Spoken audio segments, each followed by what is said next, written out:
You know I'm mobbing with the D.R.E. Wow! I feel good.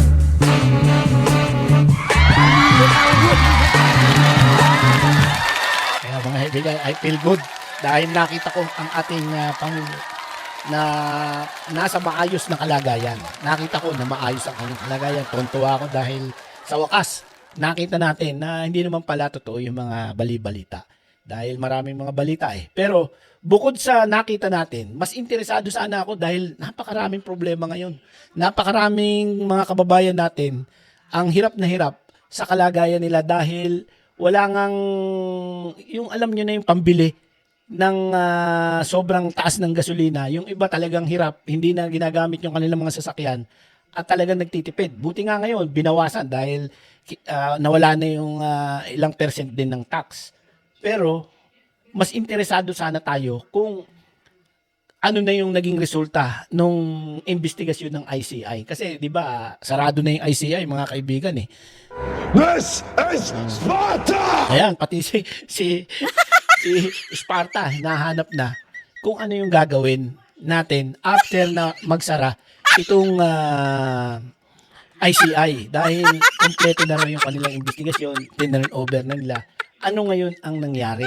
Kasi madali sana yung pagtulong kung hindi nawala yung pondo. Eh kaso nga, dahil nawala, kailangan malaman natin kung ano ngayon ang mangyayari. I feel good. I feel good. Di ba?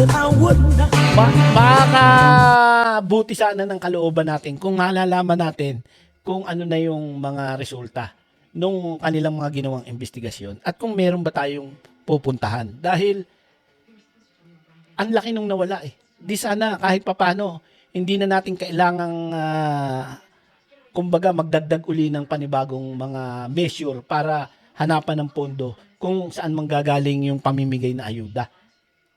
Dahil may pera eh. Yung perang yun, biruin mo, akala natin may ginagawa, wala naman pala. Ang problema natin, dahil lumabas ang Pangulo, nagpakita sa atin na siya'y masigla, pag tinanong natin patungkol dito sa mga nangyayaring ito, hindi naman sumasagot. Biglang nagiging mahina. Biglang nangihina, hindi na lang sasagot, mawawala ng ilang panahon, at kalilimutan na naman yung mga tanong natin. Di ba? Dahil hindi natin alam kung anong nangyari. Hanggang ngayon, ang tanong ng mga Pilipino kanino ba dapat tayo humingi ng hustisya? Dahil hanggang ngayon, mailap, hindi natin malaman kung kanino at sino ang mananagot doon sa scam ng flood control. O di ba? Ang sakit. Ang taas ng bilihin. Maraming nawalan ng trabaho. Hindi ko nasasabihin yung mga kakilala ko na personal kong kakilala na nawalan ng trabaho dahil sa crisis na to. Pero sila wala silang magagawa.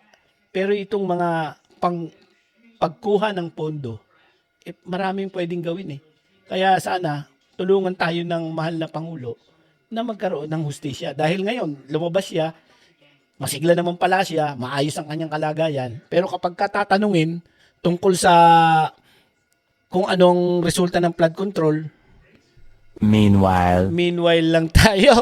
Diba? Sa makinda ko ng mundo, mga kaibigan, keep safe at salamat po.